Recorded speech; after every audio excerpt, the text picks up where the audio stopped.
அந்த குரு பீடத்தை அலங்கரித்தவர்கள் எதற்காக அந்த பீடத்தை தோற்றுவித்து காத்தார்களோ அதை அப்படியே மரபு மாறாமல் கட்டி காத்தவர் இந்த மரபுகளின் இரட்சகர். கண்மூடி கனகதாரா தோத்திரம் சொல்கின்றார், நெல்லிக்காய் மலைமழையாக கொட்டியது, வெறும் நெல்லிக்காய் இல்லை, தங்க நெல்லிக்காய். ஜெகன் புகழும் ஜெகத்குரு.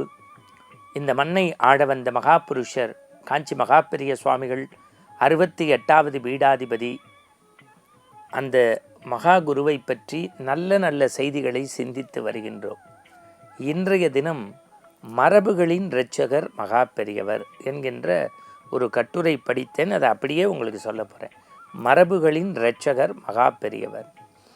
பொதுவாக ஒரு மரபு என்பது நம்முடைய முன்னோர்களுடைய வழியில் அவர்கள் போட்டு கொடுத்த பாதையில் பயணிப்பது, அவர்கள் காட்டிய அந்த பண்பாட்டை குறைபடாமல் இருப்பது.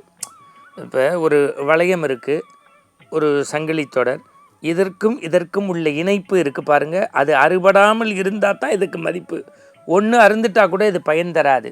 அப்படி அந்த குரு பீடத்தை அலங்கரித்தவர்கள் எதற்காக அந்த பீடத்தை தோற்றுவித்து காத்தார்களோ அதை அப்படியே மரபு மாறாமல் கட்டி காத்தவர் இந்த மரபுகளின் இரட்சகர். எப்படின்னு பாருங்கள். ஒரு முறை மகாபெரிய சுவாமிகள் இன்றைக்கு இருக்கக்கூடிய காஞ்சிபுரத்து காமாட்சி அம்மன் கோவிலில் தரிசனம் முடித்து பக்தர்களுக்கு அருள் காட்சி தந்து ஒரு ஓரமாக அமர்ந்திருக்கார். அவருடைய மனசில் கொஞ்சம் சஞ்சலம், கொஞ்சம் வேதனை, கொஞ்சம் மன வருத்தம். ஏன்னா அப்பேற்பட்ட காமாட்சி தாயினுடைய மேல்கூரை அப்படி பார்க்குறார். செப்புத்தகடால் அலங்கரிக்கப்பட்டிருக்கிறது. உலகத்திற்கே படியளக்கக்கூடிய பரம்பொருள் அல்லவா தாய். இந்த புவனத்தை ஆடக்கூடிய புவனேஸ்வரி ஜெகன் மாதா அல்லவா. அதை நினைத்து கொண்டு அமர்ந்திருக்கிறார். உங்களுக்கு தெரியும், கர்நாடக சங்கீதத்தில் புகழ்கொடி நாட்டியவர் மகாராஜபுரம் சந்தானம்.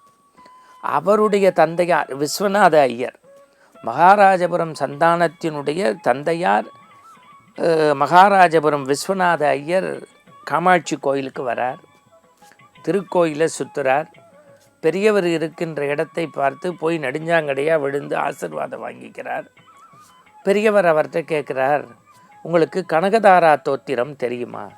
கொஞ்சம் தெரியும் அப்படிங்கிறார். தெரிஞ்ச வரைக்கும் பரவாயில்ல, பாடுங்கங்கிறார். நீங்கள் பெரியவா சொல்லிட்டா வெள்ளிலிருந்து புறப்பட்ட அம்பு மாதிரி அப்பீல் கிடையாது. இந்த விஸ்வநாத ஐயர் அப்படி அடி நாதத்திலேருந்து எடுத்து அற்புதமான பாடலை, அந்த கனகதாரா தோத்திரத்தை கண்மூடி பாடத் தொடங்கினார். வந்திருக்கக்கூடிய பக்த கோடிகள் எல்லாம் பாடி முடிக்கிறார்.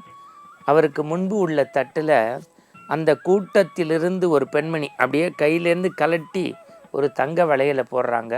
ஒருத்தர் மூக்குத்தி கலட்டி, ஒருத்தர் மோதிரம் கலட்டி, ஒருத்தர் தோடை கலட்டி, நகைகளாக அந்த தட்டில் விழுகிறது. இதை கொண்டு போய் பெரியவர் பாதத்தில் வச்சு இவர் நெடுஞ்சாங்கடையாக விழுகிறார். பெரியவர் ஒரு தங்க எடை பார்க்கக்கூடிய ஆசாரியை அழைச்சிட்டு வர சொல்கிறார். இதை எடை போட்டு காமாட்சி அம்மனுடைய மேற்கூரையை தங்கமாக மாற்று, காமாட்சி மேற்கூரையை தங்கமாக மாற்று, இன்னும் எவ்வளவு தங்கம் தேவைப்படுதுன்னு சொல்லு. நீங்கள் நம்ப மாட்டீங்க, மக்கள் சன்னதிக்கு, இறை சன்னதியில், மக்கள் மத்தியில், பெருங்கூட்டத்தில் அது எடை போடப்படுகிறது. அடுத்த வார்த்தை ஆசாரி சொல்கிறார், ஐயா, ஒரு குண்டுமணி கூடவும் இல்லை குறையவும் இல்லை, ஒரு குண்டுமணி கூடவும் இல்லை குறையவும் இல்லை, அப்படியே பயன்படுத்திடலாம் அப்படிங்கிறார். என்றைக்கோ ஆதிசங்கர பகவத்பாதா குருகுலத்திற்கு செல்கின்ற போது ஒரு துவாதேசி என்று பவதி பிக்ஷாந்தேகி என்று பிச்சை ஓட்டை எடுத்து கொண்டு நிற்க, உள்ளத்தில் அன்னமிடுவதற்கு வந்த அன்னை தவிர்த்து போய் நிற்கிறாள். வந்திருக்கக்கூடிய இந்த குழந்தைக்கு கொடுக்கணும்னு நினைக்கிறா. ஆனால் வறுமை, வீட்டில் ஒன்றுமே இல்லை, ஒரே ஒரு நெல்லிக்காய் இருக்குது, இதை குழந்தைக்கு கொடுத்துடலாமேன்னு கொடுக்க போகும்போது கண்மூடி கனகதாரா தோத்திரம் சொல்கின்றார், நெல்லிக்காய் மலைமழையாக கொட்டியது, வெறும் நெல்லிக்காய் இல்லை, தங்க நெல்லிக்காய்.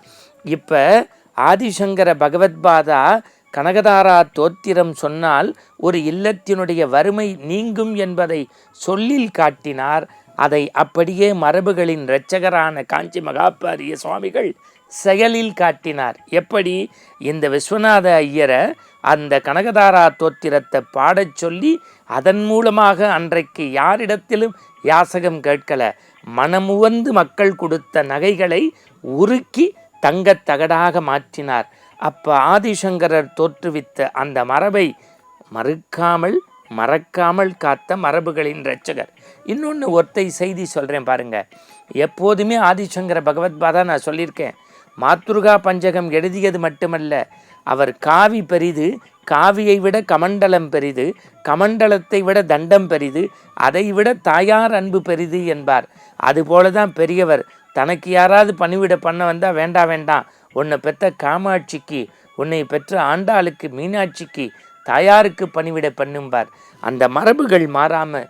இன்னொன்று, எப்படி காசியிலே ஒரு புலையன் சொன்ன செய்தியை கேட்டு அத்வைதத்தை பரப்ப போன ஆதிசங்கரர் ஜாதி சமய நெறிகளை தள்ளிவிட்டு சமத்துவத்தை பரப்பினாரோ, அதுபோல 100 ஆண்டு காலம் இந்த மண்ணிலே வாழ்ந்த காஞ்சி மகாபெரிய சுவாமிகள் ஜாதி மத இன பேதங்களுக்கு ஆட்படாமல் எல்லோரையும் சமமாக பாவித்த குருவின் குரு, மரபுகளின் இரட்சகர் மகா பெரியவர்.